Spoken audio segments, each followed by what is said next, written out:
Hello! Kumusta na rin lahat dyan? Alam niyo ba kung anong ginagawa ko ngayon? Nagluluto ako ng chicken curry. Alam niyo kung anong mga ingredients natin? Meron tayong chicken, patatas. Ito naman yung sibuyas bawang at luya. Ginigisa na natin. Meron tayong curry powder, may paminta, celery, gata o latte di coco kung tawagin nyo sa Italiano. Meron din tayong fish sauce o patis, 1 cup of water. Meron tayong 3 klase ng sili kung gusto niyo ng syrup o chili powder o chili crush. Meron din tayong 2 uri ng bell pepper, isang red and green para maganda yung kulay. Meron din tayo, ginamit natin mantika ay ang olive oil, mga vegetable oil. Kayong mamili kung anong gusto ninyong gamitin. May corn oil at marami pang iba. Ngayon, simulan na natin ang ating pagluluto. Una, iprito natin ang chicken. Yan, nakikita po ninyo. Okay. Piniprito po natin. Baligtad natin. Pag nakikita na ninyong golden brown na yung chicken, okay na yan. Alright. Babaliktad natin. Okay. Piprito natin ng konti. Kaya gumamit ako ng 3 padela para madali. Dahil sa kinukuha na natin ng video. Ito naman ang patatas natin. Okay.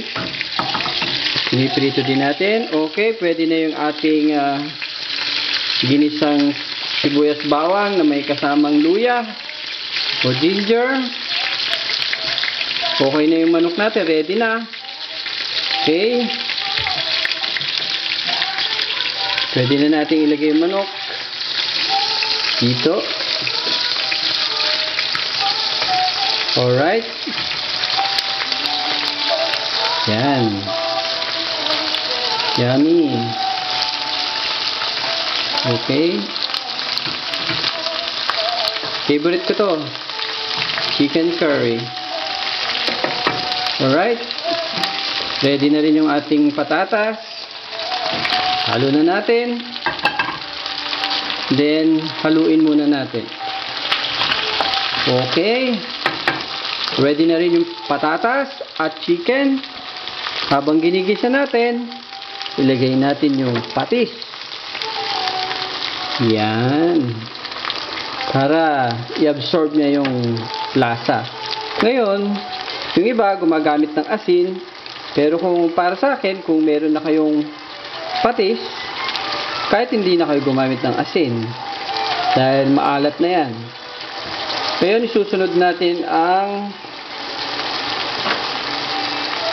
curry powder. Dahil sa hindi naman tayo madalas gumamit nitong ingredients na to, tama na yung 2 kutsara.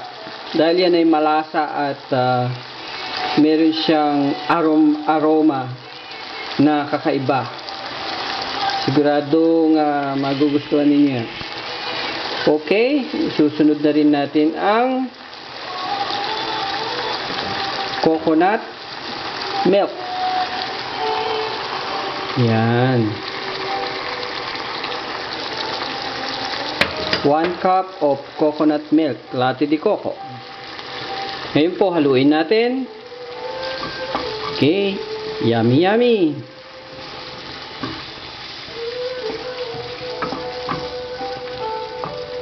Alright. Nakikita nyo ang kanyang kulay. Ngayon, hintayin natin kumulo. Yan. Eh, ngayon, kumukulo na. Ilagay naman natin ng celery. Tsaka itong green and red pepper. Alright. Haluin natin. Try nga. Kasi alam nyo, dito sa Italy, madalang kami makakain ng pagkaing Pinoy. Kaya kailangan marunong ka magluto. Gaya itong ginagawa ko ngayon. Kaya pagka ito naluto, makakatikim na naman ako ng chicken curry. Alright? Ngayon, depende sa tao kung gusto niya ng maanghang. Pero ako, I prepared na maanghang. Kaya lalagyan natin ng sili. Alright? Yung iba, gusto rin nilang may lasang paminta. Okay, lagyan din natin. Yep. Ngayon, haluin natin.